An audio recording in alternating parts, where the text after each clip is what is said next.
Party 19 सीटों पर आगे चल रही है। आम आदमी पार्टी की अगर बात की जाए तो आम आदमी पार्टी 9 सीटों पर और कांग्रेस की अगर बात की जाए तो 2 सीटों पर कांग्रेस चल रही है। तो ऐसे में मुकाबला काफी ज्यादा दिलचस्प नजर आ रहा है।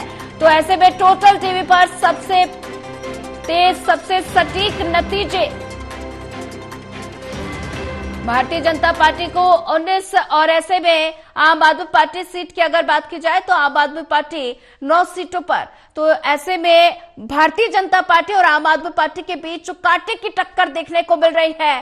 कांग्रेस के खाते में अब तक 2 सीटें, दिल्ली कैंट से भारतीय जनता पार्टी आगे चल रही है, बुराड़ी से आम आदमी पार्टी आगे चल रही है और परपटगंज सीट से भारतीय जनता पार्टी आगे चल रही है।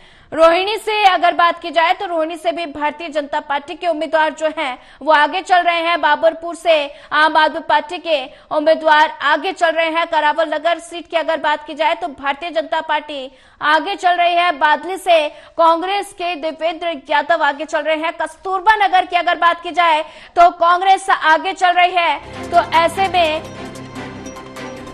टोटल टीवी पर सबसे तेज, सबसे सटीक नतीजे, सबसे कड़ा मुकाबला आम आदमी पार्टी और भारतीय जनता पार्टी के बीच देखने को मिल रहा है। कांटे की टक्कर, भारतीय जनता पार्टी 19 सीटों पर और ऐसे में आम आदमी पार्टी की अगर बात की जाए तो 9 सीटों पर और कांग्रेस 2 सीटों पर। तो ऐसे में मुकाबला काफी दिलचस्प नजर आ रहा है। भारतीय जनता पार्टी लगातार बढ़त बनाए हुए है।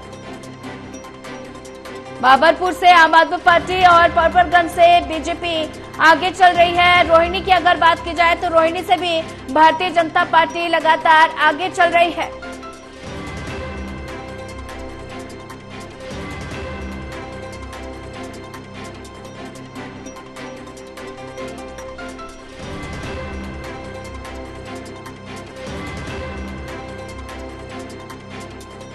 बादली से कांग्रेस देवेंद्र यादव आगे चल रहे हैं। कस्तूरबा नगर से अगर बात की जाए तो कांग्रेस आगे चल रही है और हमारे साथ बीजेपी प्रवक्ता अजय सहलावत जुड़ चुके हैं। अजय, लगातार परपटगंज सीट की अगर बात की जाए तो भारतीय जनता पार्टी आगे चल रही है। रोहिणी से भारतीय जनता पार्टी के उम्मीदवार आगे चल रहे हैं। बाबरपुर सीट की अगर बात की जाए तो आम आदमी पार्टी के उम्मीदवार गोपाल राय वहां से आगे चल रहे हैं। तो ऐसे में मुकाबला काफी दिलचस्प होता हुआ नजर आ रहा है। भारतीय जनता पार्टी